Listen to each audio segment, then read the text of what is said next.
Welcome to It Takes Two. I'm Blair. I'm Chris. And today we'll be talking about Real Housewives of Potomac, Season 8, Episode 1. Hey, it is back. One of your favorite shows, Blair. Yeah. One of your favorite shows. I'm excited. Yes. Before we get into it, hopefully I don't ruin it for you. Hopefully, y'all subscribe, y'all like, share, comment, all the above. We're trying to get to 1,000 subscribers by the end of the year. Thank you for everything so far.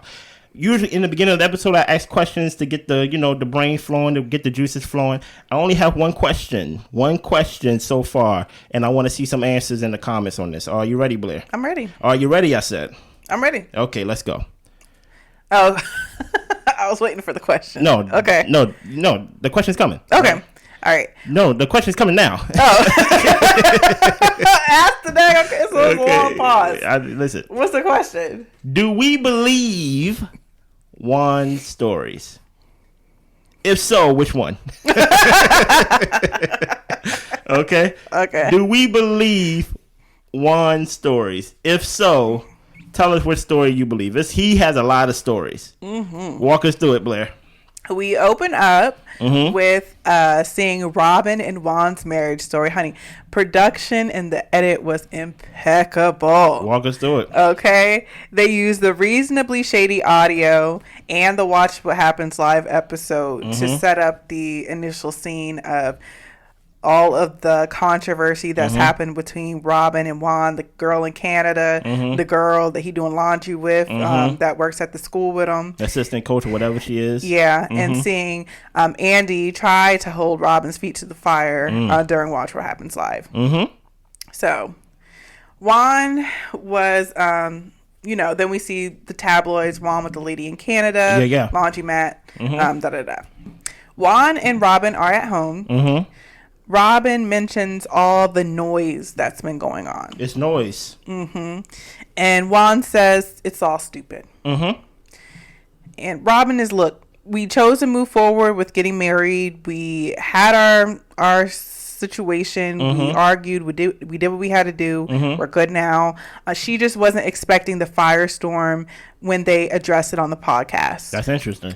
Juan actually told her not to address it on the podcast. But she did it anyway. She did it behind a paywall. And that's also what got people fired up, because you getting paid to be here to tell your story. Anyway, Juan says that he gives random homeless people money. Okay. And the girl from Canada, she lost her wallet at the casino. She was coming to visit a Ravens player. He just got her the hotel room. Cause he be out here giving homeless people money all day, every day in Baltimore. She is giving us the scene and her opinion at the same time, y'all. Keep going, Blair. You're doing amazing. Thank you. Robyn said if he was at the hotel, why not just go for it? Juan tried to be funny, talking about, did you see the girl? Then he said he effed up and he was too friendly. He says he's just too nice. He's just too nice of a guy. Oh, I like that. Juan keeps saying the story sounds weird, but it's the truth.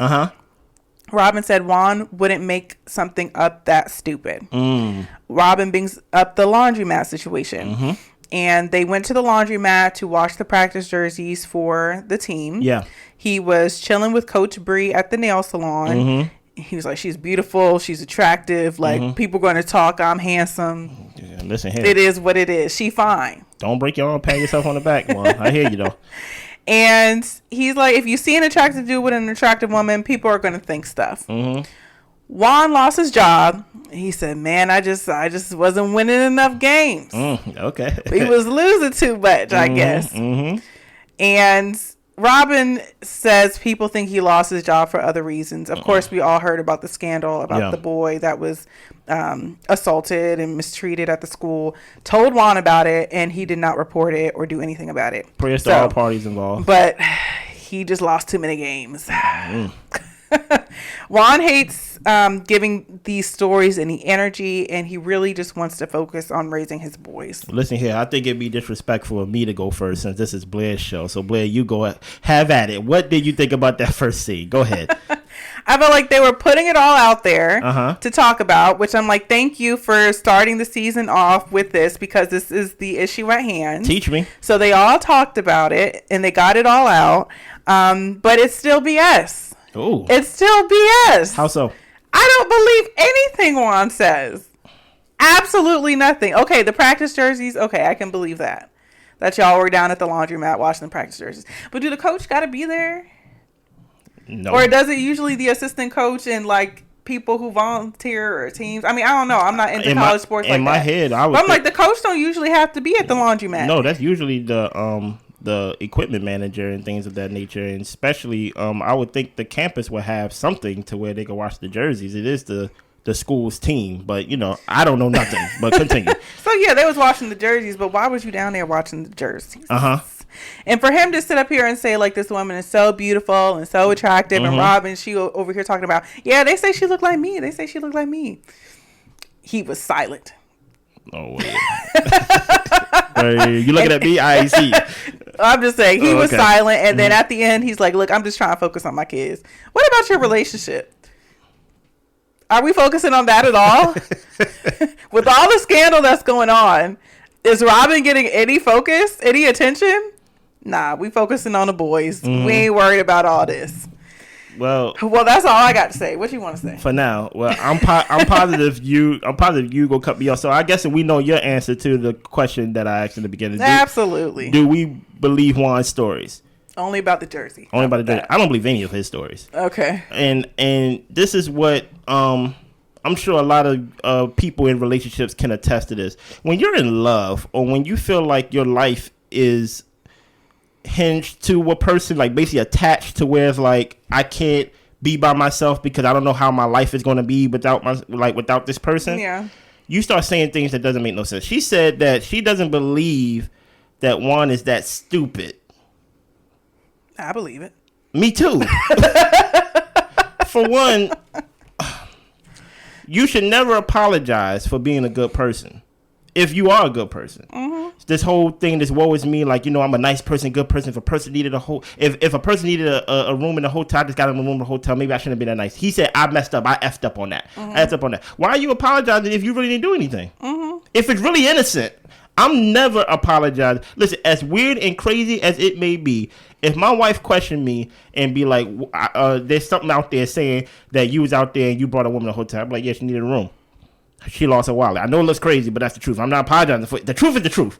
And I'm never going to argue with the truth. But the thing about it is, if that was an isolated event, and we wouldn't have these other things, the nail salon, the laundromat, things like that, then I'm going to circle back to that one event and be like, so you just, out of everybody in this hotel, you wanted to be captain, save a person, right? And buy this person a room to it doesn't sound believable, because each story sounds more and more stupid. And why are you friends with people in Canada for? You all the way in Maryland. It's not like you live in New York. Listen here. You just friends with random people in Canada, look, Mr. Friendly. Listen, he said a Ravens exploit. Listen here. I'm not going to say he's not famous, but he's not as famous as he used to be when he was playing, and he wasn't even like a star player. Yeah, that's true. He can know people. I can relax on that. Yeah, I'm just saying, like, he's not in the limelight for his celebrity. He's a coach. I kind of in some instance, some people feel bad for Robyn. I don't feel bad for Robyn because I think Robyn knows that her husband is lying, but for the camera, she's playing it up as if we gotta be a united front. I think she knows that when when they finally got married and things like that. I was gonna say vow renewal, but it was an actual marriage. Yeah. When they finally got married and things like that, I think it was at that moment she made the decision that this represents a clean slate. And basically, everybody talking about it now is talking about pre-married Robyn. Yeah, like that's old stuff. Yeah, that's old stuff. But be careful, because if he feels like he got away with it, he's going to think he can get away with more and more stuff. That's why it's just coming out. He's sloppy so far. Based on my first time watching this show fully through, first scene, he is a sloppy guy. Very sloppy. Walk us through the second scene, Blair.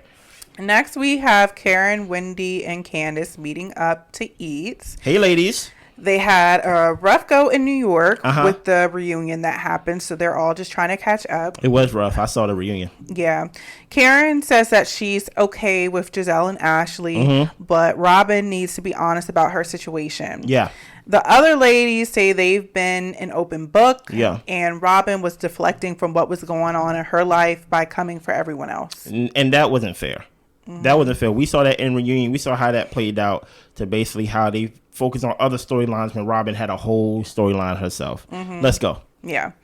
Next, we are at Ashely's house, and the kids are just doing whatever they want because Ashely's back is turned. She ain't paying attention to them kids at all. Hey, Ashely.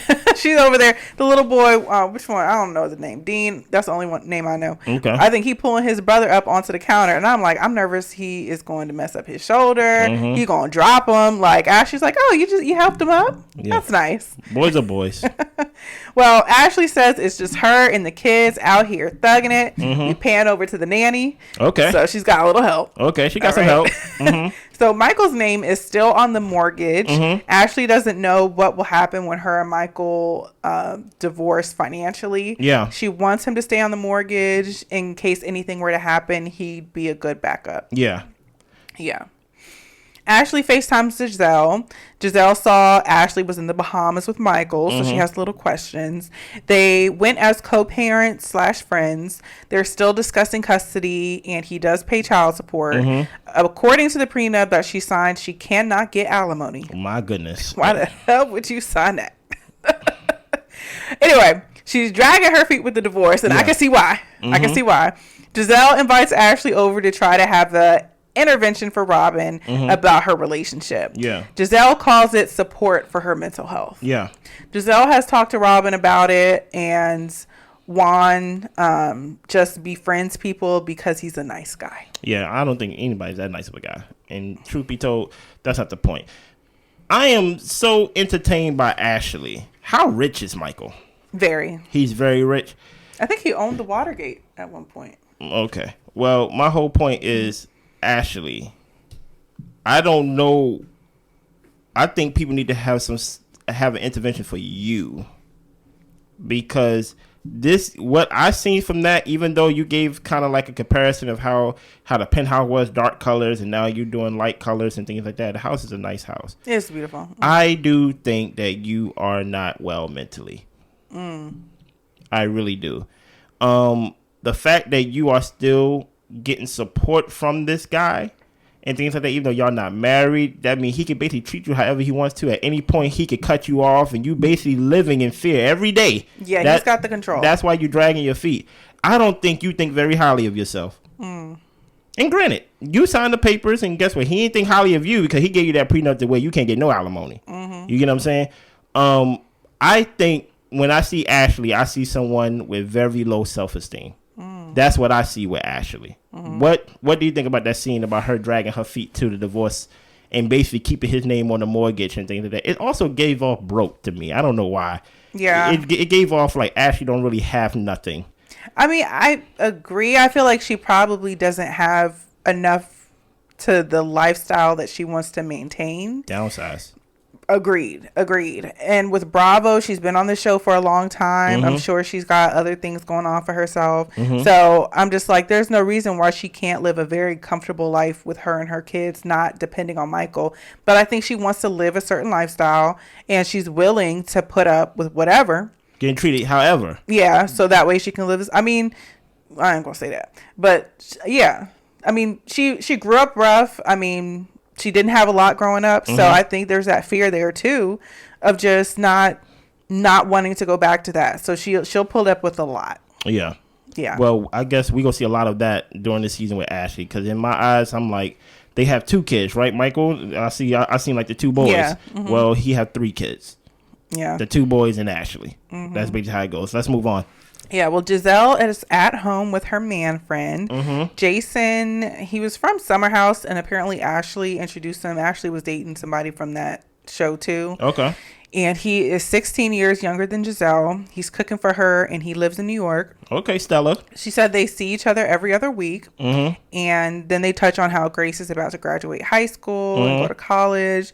And for her last spring break, Gizelle took the girls to Dubai. Her daughter Angel comes down to help with the sushi, and Grace's first impression was not that great, but Gizelle says, like, you really got to warm up to her, and plus that's their mom. I think they grew up seeing her single, so it probably is just weird to see her with a guy, let alone somebody so young. But he's working his way up in Grace's eyes, and their interactions and stuff like that in the kitchen, I mean, to me, it just seems like he's a boy toy, somebody fun, and I don't see it going anywhere, but I'm happy Gizelle is showing more of her life and getting You know what I'm saying? Instead of talking about other people all the time, which she's still gonna do. But I'm like, you gotta give something. Yeah, I'm not hip to this. So this is the first time that we seen Gizelle date somebody on the show since she's been married to Jamal? No, there was another guy after that. And when Monique was on the show, she brought his ex-girlfriend or ex-wife around to get at Gizelle. So ever since that happened, I think Gizelle has been hush-hush with her relationships because she didn't want nobody coming after hers, even though she goes after everybody else's. Okay, I hear you. I hear you. I don't know how I feel about her dating somebody 16 years younger than her, but I guess she's the rich one. And that's what, if rich men do it, it's no different than rich women do it. Yeah. You get what I'm saying? Let's move on. Mia and Gordon are at home. Ooh, I read about them in the tabloids. Yeah. Well, they moved out of that house back into the penthouse. They were also renting that house like $10,000 a month, and they did renovations on that house. So I'm just like, they couldn't even sell it. Like, that's crazy to me to get any type of money back. But anyway, G says the company, they, worked with the joint chiropractic, and G says the company owes him $500,000. Okay. And he's going to get up with the lawyers and get what's deserved to him. I don't think you'll get that, buddy. Yeah. He said he was voted out of the family business, and he said the only thing they told me is that I wasn't listening. Question, before you even go any further, what do you think that means? I think I told you what I think that meant. I said I think they voted him out the family business because of Mia. Yeah. I think he got Mia way too involved into the company. Her coming on this show and kind of being the face and the voice of the company was probably not something that they wanted. No. I think that they were embarrassed by her and her actions, especially last season, throwing drinks and stuff in people's faces. And they were just like, we as a business, we don't want to be affiliated with that crazy lady. Also, you also got to think about it too. I believe Gordon is also older than Mia, of course, right? Yeah, much older. Much older, right? It's a family business, right? You go marry this girl, be with this girl, get her involved in the business, and basically we go lose everything to this girl. Because of her antics. Because we know she's a gold digger. Meaning, if y'all have kids, her kids is entitled to our family business. Right. There's something to like keeping it in the family, like our last name and things like that. If somebody was to come that's an outsider or something like that is basically showing the same characteristics, the same character that Mia shows, we gonna do everything that is our last name to make sure that the name lives on. Right. You get what I'm saying? Not someone that we view, Gordon, you having a fling with. You get what I'm saying? That you had an affair with and left your wife that we all probably knew and loved. And she probably was family. You get what I'm saying? Yeah. But now you about to actually cost us the business. See, it's one thing if you can just mess up yourself and only ruin yourself. But when you mess up the family business, that means that basically somebody who came before you, generations before you, built this wealth. And basically we are not going to lose this wealth through one relationship or one fling that you have with this young girl that we all know is with you for your money in the first place. Because she make you tingly in the pants. Exactly. Stop it. You're not listening. So we gonna vote you out. You know what I'm saying? You're not listening. Listen here. Whatever he said, they just said they not listening. You do exactly what they kept telling you because they told you probably every time they saw you. Yeah. Drop that girl or else we gonna drop you. Drop that girl or else you won't be entitled to anything. Continue on. You left off with he ain't listening. Yeah. Yeah. Well, Mia kept asking, what did he do? Apparently, she was thinking that he was doing something funny with the money as well. And they did an audit. Everything came back clean. That was not the issue. Of course. Mia says she's not working there anymore either. And I'm just like, I bet. Of course. Well, Mia, she says she's not drinking anymore. Then we come to find out she ain't drinking hard liquor anymore. Okay, that's okay. Baby steps. Right. She's contemplating calling Karen to apologize. Last year, she accused or brought up some tea about Karen sleeping with some man in a bathroom in Vegas. And she was like, I probably should apologize for that. Listen here. When people start losing their money, all of a sudden people want to become apologetic. You get what I'm saying? Of course she ain't look at her own actions first. Like, Gordon, what are you doing? You get what I'm saying? But I know he didn't do anything wrong. Only thing wrong he did was date Mia. And they was like, marry her. Yeah. Shoot, and have kids. Yeah. You can't be CEO of this company. You just can't.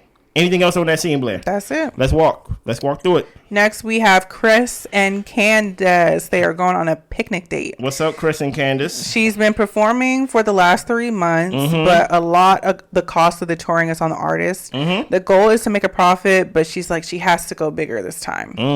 They talk about Robyn, and they think like, why would Robyn think it's okay to go along with the lies about Chris when there was a whole scandal about her and Juan? Now, I want to ask questions. I thought Robyn was the one that told Gizelle, like, hey, chill out on that. She did, but at the same time, Robyn is just so lackluster that she can say that, but it's still kind of like, oh, girl, stop. But they still go ahead. Like, you don't have no really, like, energy behind that to be like, I can't make her stop now. No, but no, I understand. Especially if you have history of going along with Gizelle's stuff, they're not gonna hear that one time that you actually go against Gizelle and was like, I don't think that's a good idea. Yeah, you know, you showed me what you showed me. I don't think Chris meant it that way. But you know, sometimes they can be like us. Well, you know, I don't think Chris meant it that way. But if you feel right. But if you feel a way, then you should talk to him or something. But even Robyn, they said Robyn's been supportive, but also has said like Chris has had some inappropriate moments, which he hasn't. I would actually ask you about that, right? And just to touch, like, we flashed back at the reunion to where Robyn was saying, like, well, a married man shouldn't be in the same hotel room as a woman. But that it wasn't even necessarily, it was a dressing room. It was a dressing room, yes. That was just the hotel room, but it was a dressing room. Look, I would say this. Me being Chris, would I do what Chris did in the sense of sending out he saw that his wife's friends was out at night and sent a DM or basically responded to a story saying, hey, if y'all out, come through. I'm over here at the hotel, things like that. Would I have done that? No. Well, look, he was working. No, I understand that. Yeah. Like he was working basically saying like, yo, like this y'all come to the bar. This is good marketing for my bar, hotel, whatever. And I'll take care of y'all. I know y'all like sisters. But the only reason why I say I wouldn't do it, not because of Chris, it's because of them. Yeah, because they're too messy. Yes, it's just like it's just like no, I wouldn't do that. You get what I'm saying? Not because I feel like Chris is like Juan, or not because I feel like Chris has inappropriate moments. I'm just be like, man, know the enemy, man. This is just, and granted, at that time you probably didn't view them as an enemy because every time they came through, I think you said he's like a chef too and things like that. Yeah, he cooked for them at the house. So he probably not thinking like, yo, we probably not friends, but we definitely not enemies. Yeah, you get what I'm saying? So for them to go against him that season, I definitely feel Candace's point on that. But I'm just like, man, now, oh yeah, he ain't sending no invites and nothing like that, no text messages, no DMs, anything like that. He know them now. Yeah, he knows where they stand. Go ahead, continue. And Candace is questioning now, was Robyn only supporting them so that no one would approach Robyn about her situation? I don't think so. No, I don't think so either. I really think Robyn thought it would never see the light of day. Yeah. Candace considers Robyn one of her homegirls, and she's open to talking to her to clear the air. I don't know why you consider Robyn a homegirl. Here's the thing about it. Based on what the research I've done, Blair, right? Okay. The turn on Robyn, everybody knew Robyn was always like close with Gizelle and friends with Gizelle. But the turn and the heel turn rather happened with Robyn last season. I felt like the hate for Robyn started and really turned up a notch last season. I feel like everybody was like, I don't really have a problem with Robyn. She's like in the middle, as much as people don't like Gizelle. Yeah. You know? So I can understand why Candace feels like she can still talk to Robyn because she's like, look, we really never had nothing personal like outside compared to how Candace was going in on Gizelle at the family reunion. You get what I'm saying? So I can understand why she feels like that relationship can be saved and nurtured back to life because you're like, you really never did anything to me. You get what I'm saying? I guess, but I feel like if you friends with somebody as messy as Gizelle, I can't be friends with you. Oh my goodness! Like I'm just like I just can't because she's going to talk, cash crazy about me and my marriage and my husband, and you sitting up there listening and not having my back or nothing because you're so loyal to this person. Like we could not be friends. We couldn't. But I get it for the sake of the show. It sucks to have a show that's divided. So, like, yes, let's amend some relationships. Yeah. But in real life, I'm just like, if you're that close to somebody who talks down on me and my relationship and makes up stuff about me, I'm just like, I can't be friends with you because you're associated with that. Like, you think it's cool, you know? I guess the characteristics you displayed on this show, Gizelle, is musty. Okay, that's what Blair said. Okay, perfect description. Yeah, no. You said it. I'm just repeating. Okay, you said musty, so I was like, I'm just repeating. The characteristics you shown is musty. Let's go on. Let's go. Is this the last scene? No, we got a little bit. We got a little bit. Let's go. Yeah. Well, we get to we get to Robyn's intervention. Charisse arrives first. Okay, Charisse, I heard that you're not on the show, off the show, on the show. I don't know why you're there, but I see you. I actually meant to say yawn, but I actually yawned because Charisse is like, why is she here? Okay, I understand. Yeah.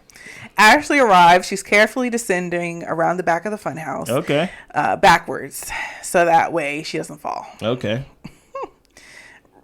Gizelle's house. Anyway, Gizelle thinks Robyn has some delusion about what's going on in her life. She invited Ashely and Charisse because they both dealt with infidelity in their marriages. Robyn arrives. Okay. Gizelle tells Robyn, like, look, we're going to give it to you straight. This is some tough love type stuff. Okay. They're giving Robyn an open forum to talk. Ashely says when everything broke, she got upset for Robyn for being in a position to have to defend her relationship. Okay. Robyn explains the relationship between Juan and Brianna, the assistant coach, and that they're just really good friends. Robyn says he's not dumb enough to be out in public being affectionate. I don't know about that. I don't know either. Ashely says Juan wasn't sensitive to the optics and what that would do to you. Robyn's like, what do you want me to do? Well, leave him? That's a good question. Giselle says Juan isn't thinking about how all of this is going to affect you. Robyn's not going to tell him what he can and can't do or who he can and can't be friends with. Charisse asked Robyn, like, genuinely, like, are you okay? Robyn says her joy has been stolen because of all the pile on from the headlines. Okay. But she says it's not because of Juan. It's not Juan's fault. Okay, I hear you. Gizelle wants Robyn to be happy. And Gizelle is saying, like, yes, it is it's Juan's fault because of his actions. You don't have to act like it doesn't bother you. Robyn again says it's a pile on and it's cruel. Charisse talks about her experience with infidelity in her marriage and says that her heart really hurts for Robyn and what she's going through. Yeah. Ashely even brings up how she made excuses for Michael because, you know, Michael, he been caught out here with men, women, and... Allegedly. Whatever. Yeah, not allegedly. Pictures, everything. It's true, and they admitted it. You ain't gonna sue me. Let them sue you. Allegedly, sir. Okay. Robyn says the story is crazy, and he would have made up a better story. Robyn says that they dealt with it, they moved on, they're good. Yeah. Gizelle thinks there's nothing Juan can do that will make Robyn tell him to leave. Gizelle says all that ignoring actually harms you in the end. Gizelle says you really need to put yourself first. Okay. And she thinks Juan makes up the craziest stories. Yeah, I think so too. Yeah. Giselle thinks one day things will bubble up and explode for Robyn. Okay, now let's break this scene down. There's a lot that we have to break down. Let me go with what is the lady named Charisse? Yeah. Don't talk about yourself whenever you're doing an intervention, right? Because she said that she saw the situation with Robyn and it triggered her, and it made her think about herself, right? I can understand the sentiment, but that's never a good thing because guess what? I'm actually with Robyn on this one. Like, what do y'all want me to say? Everything Robyn was saying was definitely everything Robyn was saying was not the right answer to them. And they were basically like, what do y'all want me to say? Yeah. What do y'all want me to do? Because I'm saying I'm staying with him. And it sounds like y'all telling me to leave Juan. And they like, no, we're not saying leave Juan. Then what are y'all telling me to say then? What are y'all telling me to do? And it's so interesting to see Gizelle in this position, knowing that she is the one that, quote unquote, potentially almost broke up a marriage if the wife believed it. You get what I'm saying? If she was to quote unquote had her way, and if Candace was to believe what was the accusations against Chris was and not trust Chris' character, that marriage would have been on the rocks. And guess what? She would have been the stealer of the joy of their marriage. Yeah. So it's so interesting to see Gizelle in the position of trying to save a marriage, a friendship, a mental health, trying to save something. Yeah. So where many times than not, you are in the middle of a lot of destruction. Mm-hmm. You get what I'm saying? What did you think so far on this scene? I still have a lot more. How I felt about it, I mean, I felt like they were trying to be friends to Robyn and give her a space to be angry, to cry, to let it all out and just be real and honest with us. That's not her character, though. Yeah, but Robyn, she's really going to be stone-faced and boring, and she's just going to say this is what it is. And if that's how it is for Robyn and their relationship and everything's fine and whatever, what really can you say? You know, You can't be there for somebody who doesn't, not going to say necessarily wants you to be there, but she's not opening herself up for you to be a support. Yeah. Like she's got it blocked off to where this is what I'm going through, this is what I'm doing, and this is my life. Okay. Well, I mean, I don't know.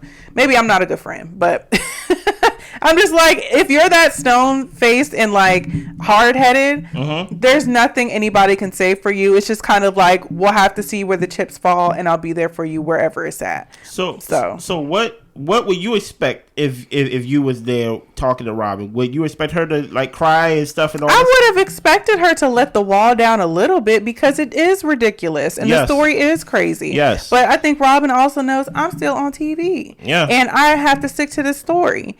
And maybe she really does believe it. I have a hard time believing she believes it, but whatever. You also I think a lot of people view themselves a little highly more than the other person may view them, and let me explain. Right, I think Robyn, I met people like Robyn before and stuff like that. She's very observant and things like that. She ain't gonna say a lot. You're not really gonna know what she's thinking. She may join in on the insults and things like that every now and then, but she's gonna be neutral most of the time. She don't trust y'all to open up to. Gizelle, Ashely, Cherie. She see how you and Karen get at each other. Cherie and Karen. Charisse, rather, right? She see how y'all interact with each other. Nope. You get what I'm saying? Ashely, your mess. Nope. Gizelle, even though I'm with you and you like my homegirl, nope. Because you are in the middle of destruction.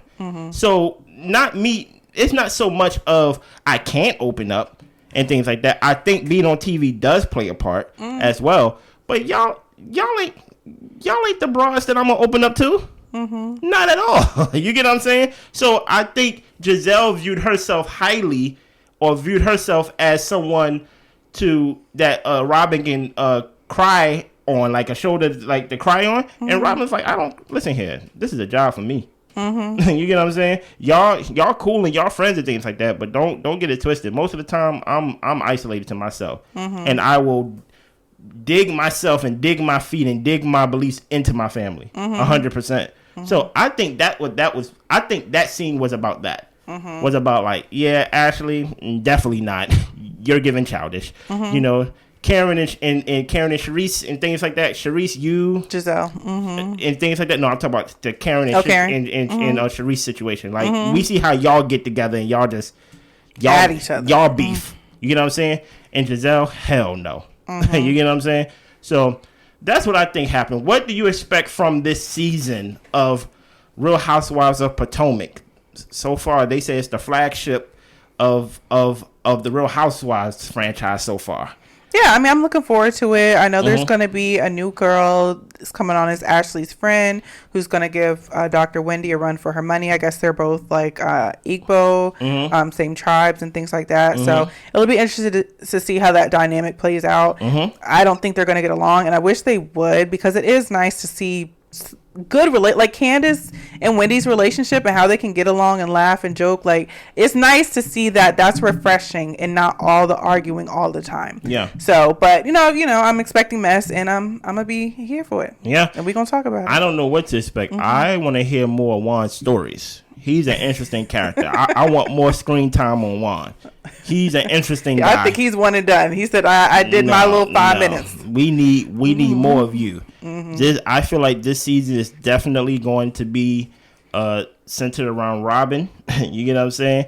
I know a lot of people wanted Robyn to be fired off the show, but guess what, guys? Robyn is the star of Real Housewives of Potomac. I know y'all don't like to hear it, but she is the interest, and she's the one that gonna be bringing the money in this season.